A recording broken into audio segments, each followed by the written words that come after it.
What happens to the car in your de facto separation or divorce? Whether it's deciding who keeps the car, handling loans, or dealing with dirty tricks during your separation, today's episode is going to be really useful for you. Hello, Mum.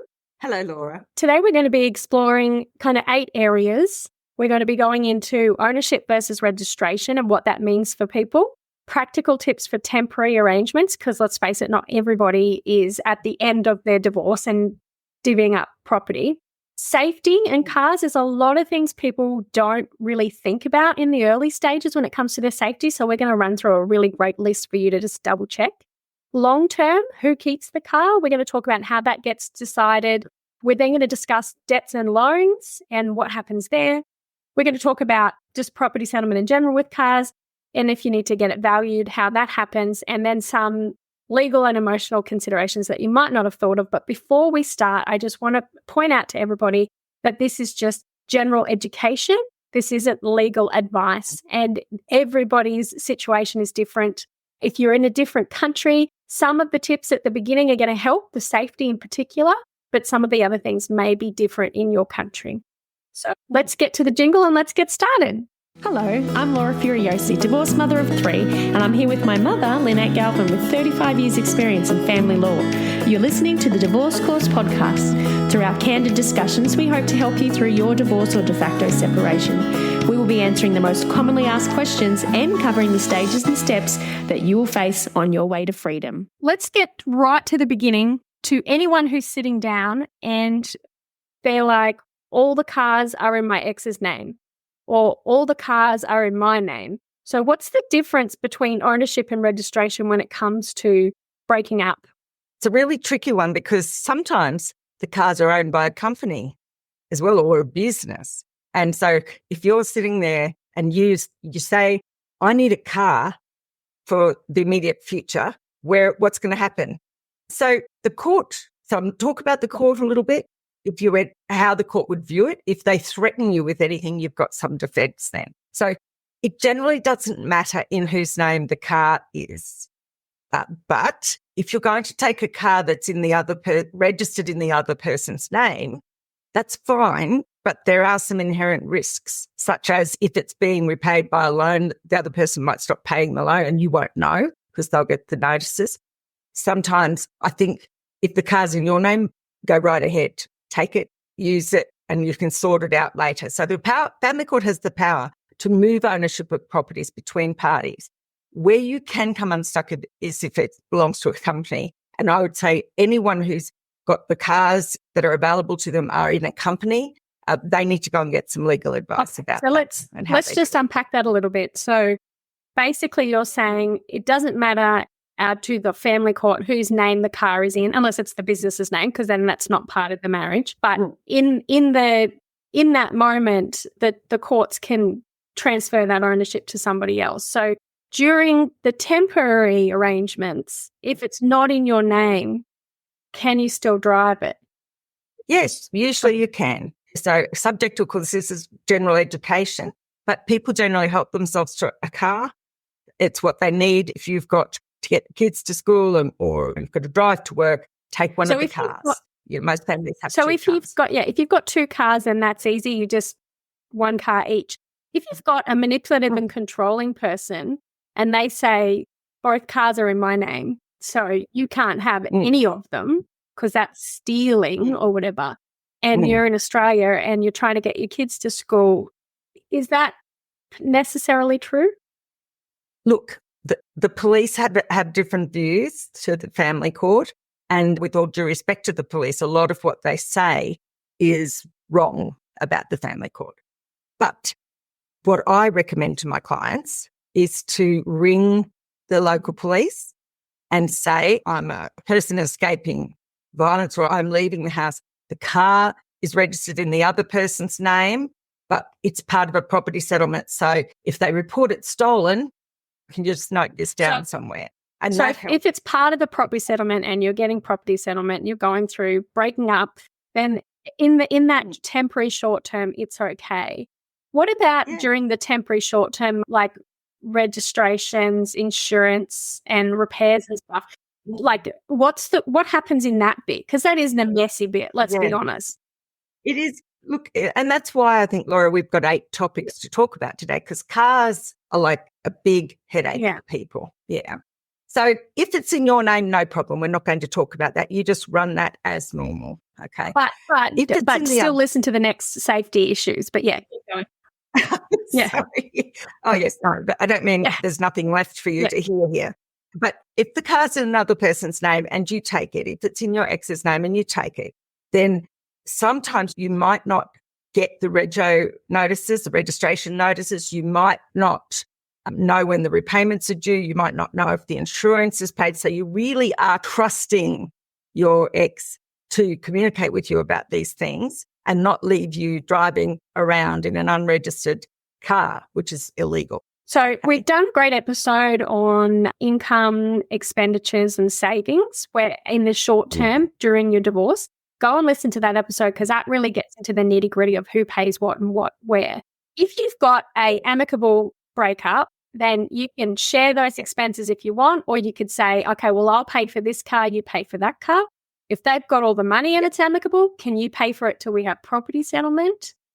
If you've got a manipulative and controlling mum, is there any way you can get them to pay these things, or do you just have to cop it on the chin? I think no. I mean, if you've got children, there will be some child support coming through. And contrary to what a lot of people think, child support money isn't to be just spent on the children for going to wherever they go, Dreamworld or whatever. It's for having all of the house and cars and size of things that the kids need in their lives. So you might be able to get some money from child support. That might help you with the payments. Otherwise, you may be able to ask for spousal maintenance, or if there's some money sitting in an offset account or an account somewhere, you might request some money of that or take some of that money. And we talk about that in another episode. If you really can't afford the car and you really, really need a car, some people hand the expensive car back and get a new car for themselves, or a little car, or borrow someone else's. It really, whoever's got it is usually held to be responsible for those running expenses if you can afford it. So if it's too expensive for you, some people give it back and get something that's more suitable for them, or borrow a car from their mum or their sister or whatever. Okay, so realistically, it's kind of, depending on what type of divorce personality you've got, is going to depend on how you navigate that initial phase. Now, I don't want to go too much in depth because I know how many topics we've got to talk about, but say, for example, they paid the registration, they had to get the tyres fixed, they had to get it serviced. Can they have that as an add back? Usually not. But if you're using family money to do those things, then they would be regarded as reasonable living expenses. Not if you suddenly swapped all 4 wheels out for fantastic mags and all of that. You don't want to upgrade the car, but standard maintenance is definitely a reasonable expense. If you've got an ex who says, no, the cars are in my name and I'm only going to let you have a car if you agree to sign this, or if you let me do this, or if you let me blah, blah, blah. Or they have 2 cars and they're in their names and they don't let you have any. Is that a really bad sign of coercive control? It is. It's financial abuse. It's coercive control. And if they've done those things and said those things, I hope they've done it in a text or a message that you can keep, because the court would, to use that phrase you don't like using, Laura, the court would take a very dim view. You have experienced a situation where your ex is threatening to take the car from you or using it as a way to coerce you. Please call 1-800-RESPECT. Talk to some people, get some help that way, and document, because whilst you're right at the beginning, and everything's a bit crazy and you can't even imagine having to go to court or doing property settlement, the things they say to you and the things they're doing can be very helpful as proof of their coercive behaviour or their abusive behaviour or their lack of care of the kids. Like if you're trying to get the kids to school every day and they're not letting you have a car and they've got 2 readily available, as Mel says, the judge would take a very dim view and see that the other parent doesn't actually really care as much about the children as they're saying. So there's a lot of things to consider in these early stages, but if you can get the ARC app or the Empower You app and download it and document this kind of stuff, while it sucks that it's happening to you, if you've got the proof, the better. And you will forget this kind of behavior. I was going to say that people definitely forget because other things happen and it all sort of snowballs. I think one of the reasons your ex might cut off the car or the money is to kind of starve you out and force you to come back. And I often wonder how many people have to go back to coercively controlling relationships because they can't get any traction. Another reason I've heard of them doing it is to starve you out so you agree to a property settlement quicker and to a property settlement because you're desperate to get the money so that you can move on with your life. And if you think that the only way to get that money is by agreeing to everything they say, that's when you can come a cropper. So we'll have to move on from that, but just be aware of those kind of things. So let's talk about the safety in cars, Mum. So this is for anyone, anywhere. A couple of things. I'm just going to list them out and then we'll talk about them. Spare keys. Figure out where they are. Like, I know I've got a spare key floating around somewhere in the house. And, when I did separate, I didn't know where my spare key was. So you need to be aware of where your spare keys are. Checking for tracking devices on your cars. I know that sounds super paranoid, but if you have got a manipulative, controlling person, there may be. And there are places that you can go to get your car checked for tracking devices. If you'd like to find out where that is, if you're in Australia, you can email us at thedivorcecourspodcast@gmail.com and we'll flick you the information for that. We're going to be doing an episode with them soon.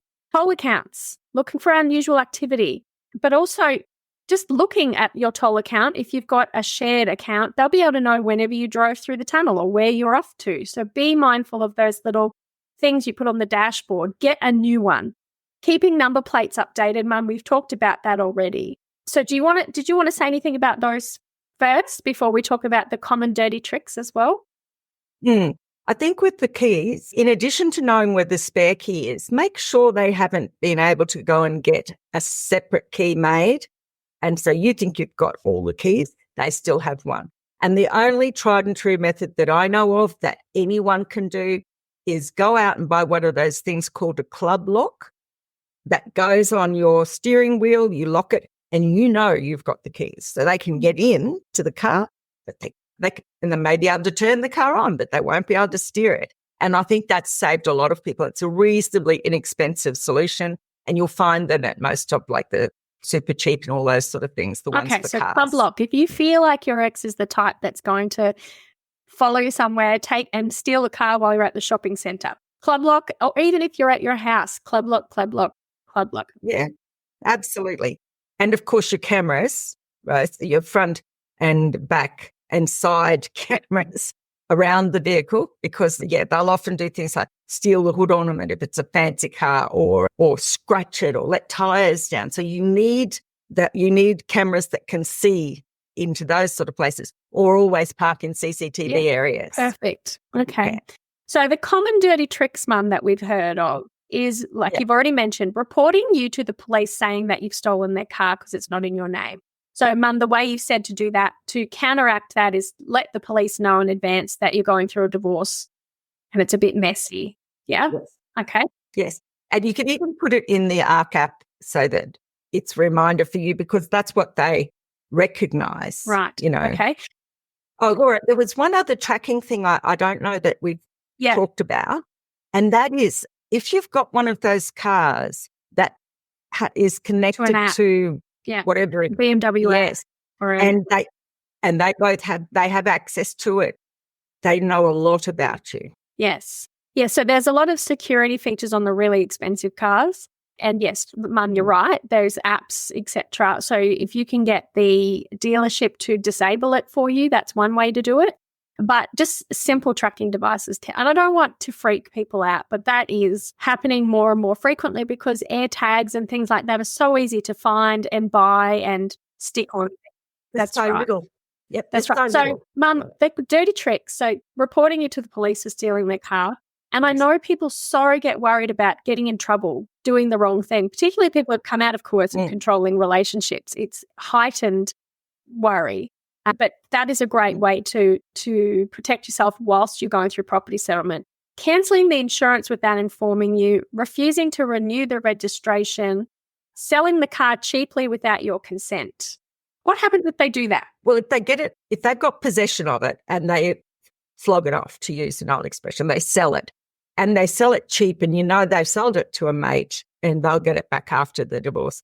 then I direct your attention to the case of Townsend, where a fellow sold his taxi license, which was worth about $160,000 for $20,000 to a mate. And the court just said, no, look, you've had your $160,000 and whatever you did with it, then that's your problem. If you've sold it for cheap, it's your problem. So it'll be okay if they sell it really cheap.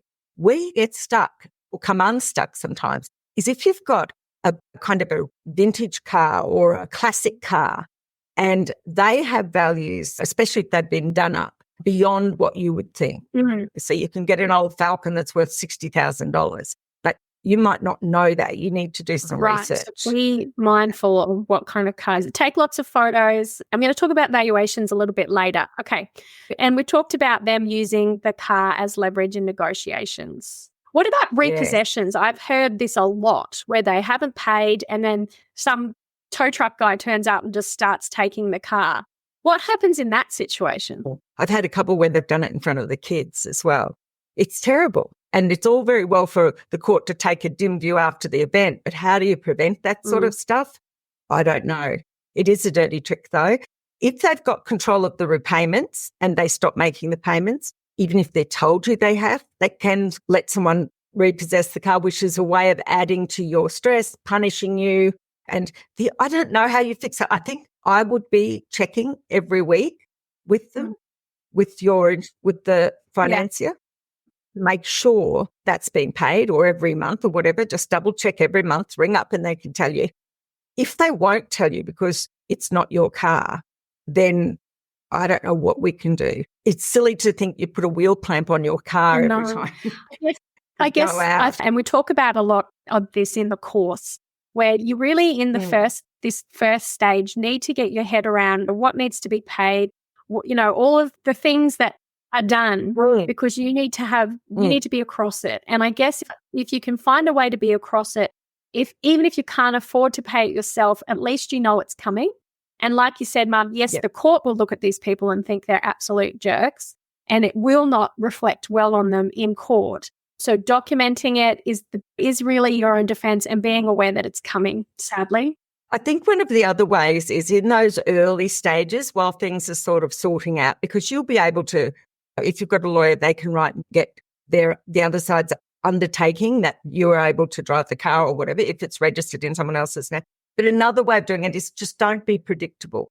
If you drive the kids to school, fine, drop them off and keep going. You don't want to leave your car anywhere in those early stages like that. It's a real cauldron. Someone said to me once, it's like being in a washing machine.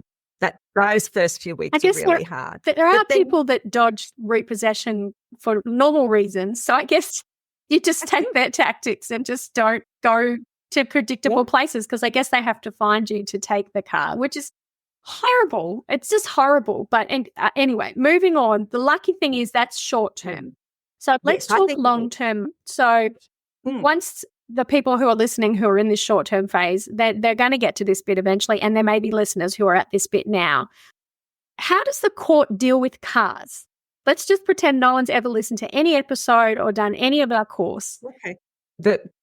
The court has to look at all of the assets of the parties. Then they look at your contributions to the assets, and then they divide the property between you both. And it doesn't matter whose name things are.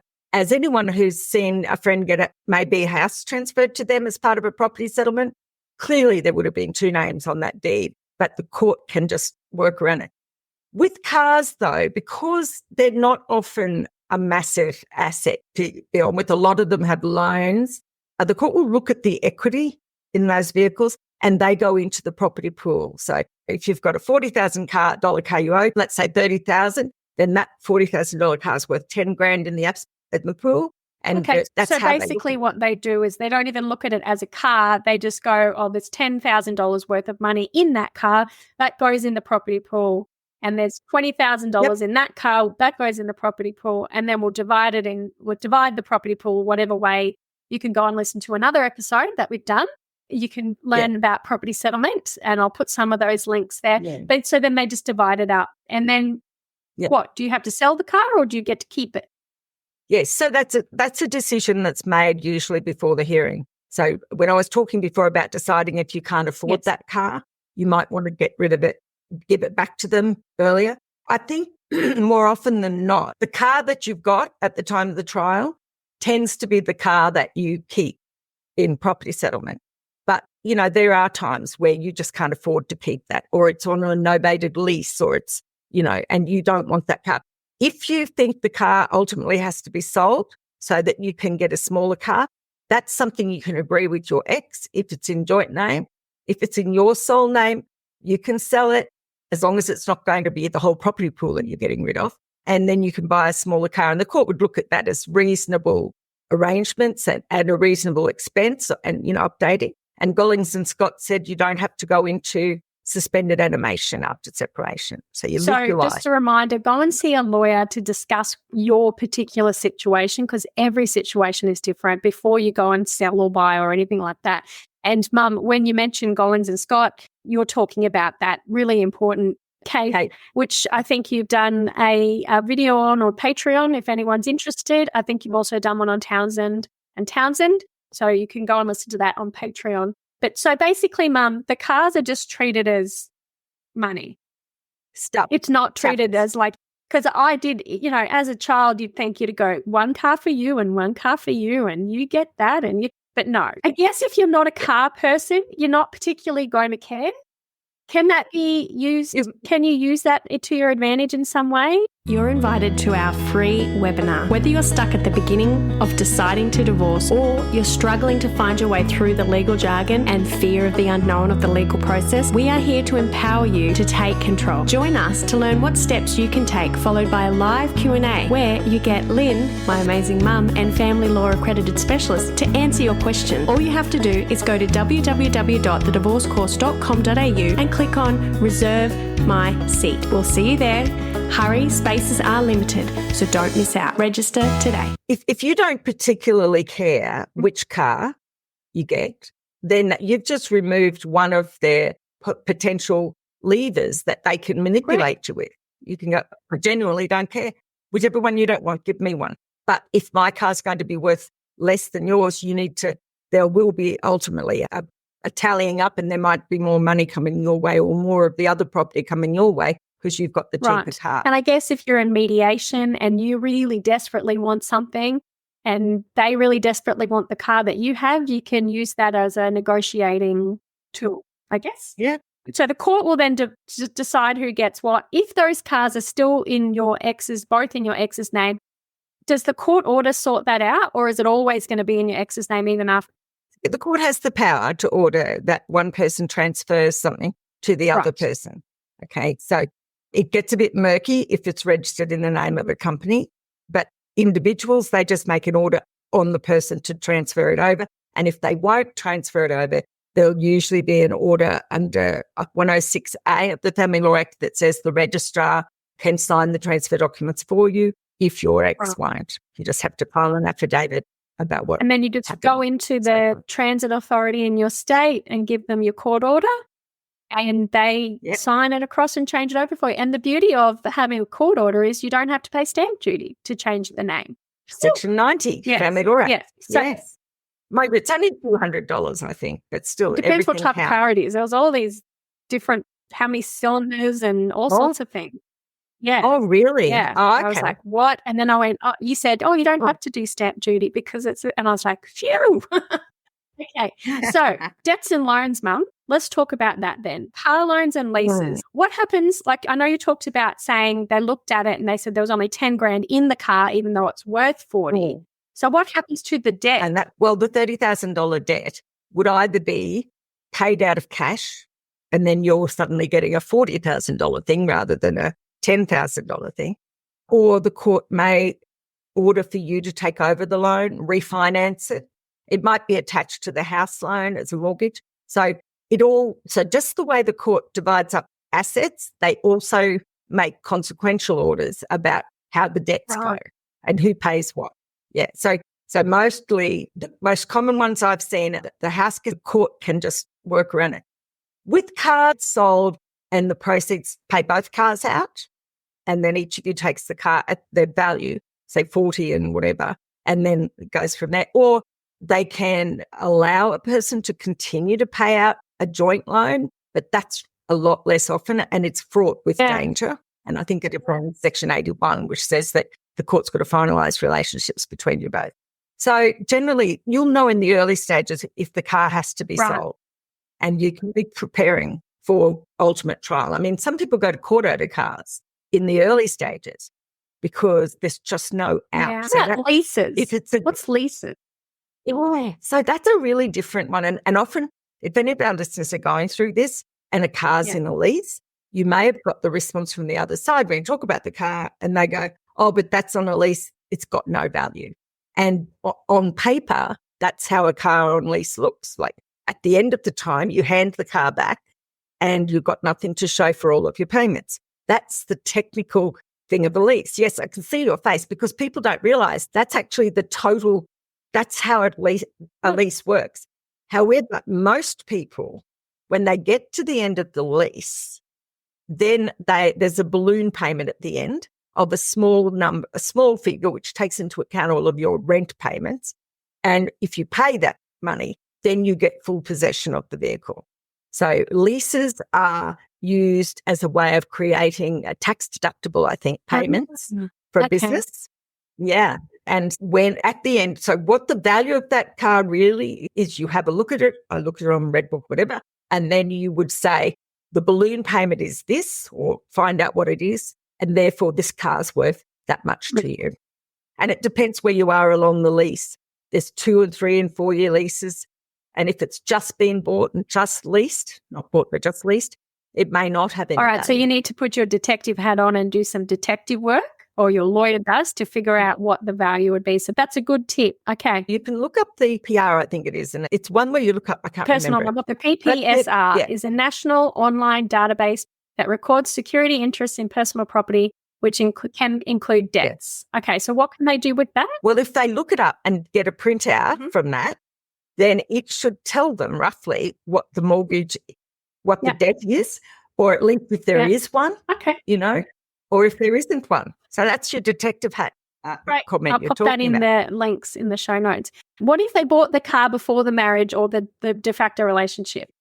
Well, look, if you've got a brief relationship, reasonably short, that may have been your car bringing in what you would expect to take that out. And the value of it at the time you got together is the percentage of your contribution, usually. Okay. What about inherited cars? Inherited cars, again, it's your contribution because it's come from your side of the family, if it's yours, and that's a percentage contribution to the property, and you would have a very strong argument to keep that particular car in your possession if you could afford to do so. What about classic cars? They're a beggar. And we've just had a rally here and I've seen some beauties, and I'm seeing old cars that I used to drive. Suddenly they're tarted up and they're worth a fortune, but it's only worth what you can sell it for.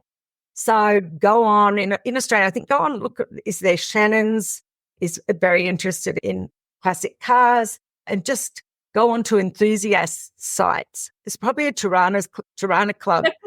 Yeah, you could go onto Facebook, join a group and just send them a photo and go, how much is this worth? Like, someone will help you with that, I guess. Yeah. Now, that takes us on to our next bit, Mum, valuing the vehicle.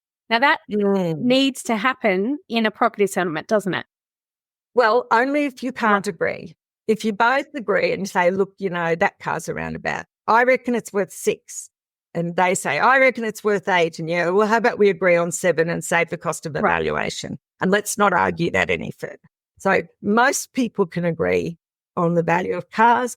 We used to get formal valuers out. Now only if it's a really tricky case will you get one of the appraisal teams out. Mostly you'll find what you need on Redbook, and that's good enough. We've got a great episode called Untangling the Values, and about valuations, how they work, what happens on the day, all sorts of who to find to do it, and what the court does with it. So go and listen to that episode. I'll pop that in the show notes.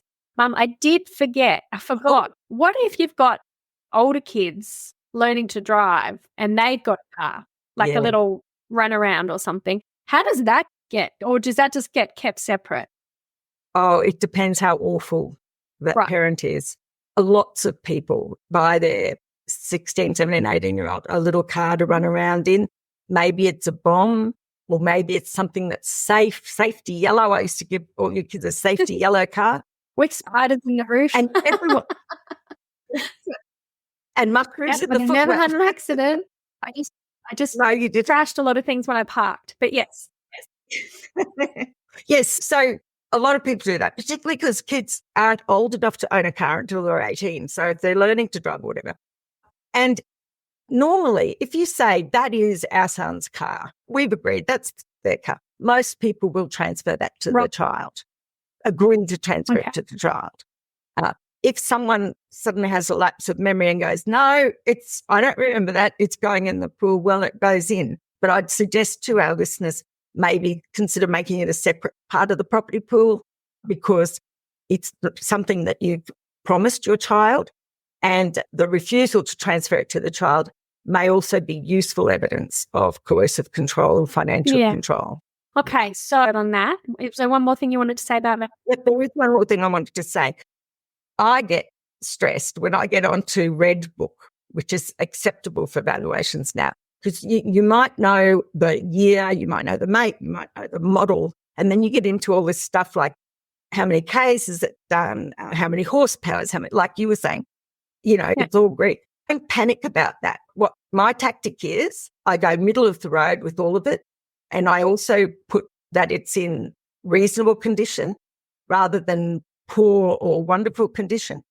And in the absence of anything from the other side, that will be the evidence that goes in, and that's what the court will rely on. But I can promise you, if you've overestimated, you will get a communication back from the other side with better evidence. Okay.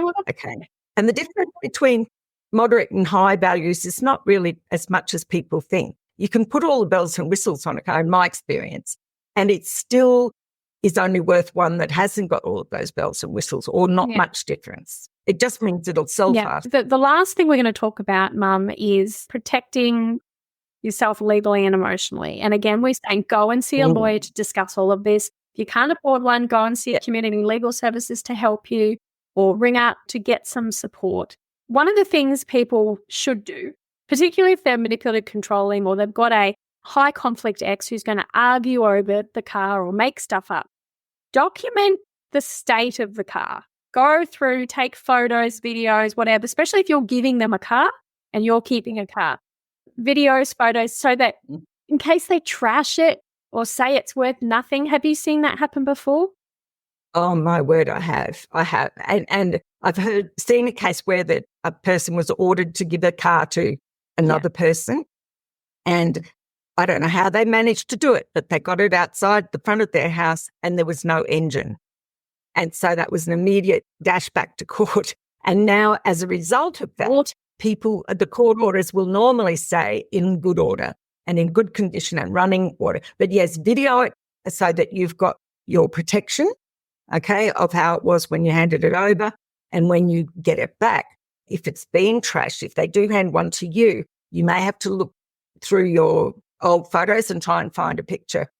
And you can search your photos, at least on iPhone, and you just put car or red car and it'll show up. Now, if you're worried that your ex is going to steal your car and it is in your name, or if you're worried your ex is going to do something, misuse it without your consent, because that can happen as well, you need to reach out to the police and let them know, don't you, Mum? You do, and club lock your car. Sometimes the simple solutions are the best. So club locks for cars, padlock for houses inside. But yes, you do need to protect yourself. And honestly, you may get met with an eye roll if you say, oh, I think that my ex is going to do this with the car because she said I'll get nothing or whatever. But if you put it in the ARC app or ring your local police, especially if you're in a country town, if you ring the police and say, this is what he says, she says they're going to do about this car, and I just want you to know it's going to be in the family court soon. That's good. And writing it down, document. And I don't think cars are the same as houses, because we've got an episode called I Really, Really, Really Want to Keep the House. I don't feel like, I might be wrong, but some people may have emotional attachments to cars, but I don't think as much. But it can be hard if you end up with no car. That can be hard. But also, if you've got to downgrade, you've always driven a fancy car and you've got to drive a little car, there is a bit of emotional poop that you got to dig through. I would like to note in Queensland, it's only 50 cents to go anywhere on buses or trains. So there are other avenues, and you can make it an adventure to go with the kids, to walk to school and things like that. There's ways you can come around it, and it's going to suck in the short term. But once you get your property settlement, hey, Mum, you can get your own car, a new car, a car that you maybe were never allowed to buy, or a car that always wanted since you're a teenager. I always wanted a Honda Civic. I don't know why. I never bought it, but like I look at it and I go, that would have made me happy, because even though it would have been cheaper, much cheaper than my other car, then I would have felt my little hatchback on and fulfilling my teenage dream of having that car. So I guess there's things you can do to pep yourself up in the crappy times. And don't forget, it's family violence. That is coercive control. You wouldn't dream of doing it to another human. What sort of person would do that? So it's pretty good evidence of coercive control. But I'm sorry for those people who are going through that. You can get attached.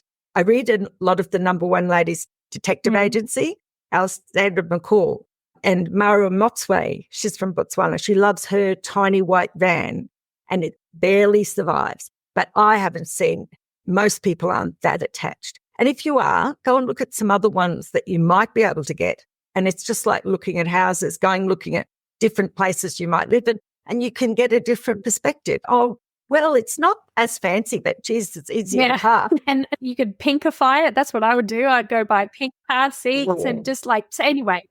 And fluff up ring holders. Look, in the future, you will feel much better and life will be more predictable and less up in the air. But just a reminder to everyone, just to run through what we talked about today. Yes, there's a difference between ownership and registration, but the family court sees it differently. So make sure you've seen a lawyer and you understand where you stand there. Try and come up with a temporary arrangement with your ex if they're amicable. Agree. If you've got one car, try and agree on a schedule until your final orders are made, or decide how to split those costs. You've got registration, insurance, repairs, maintenance. Have a chat with your ex if they're amicable.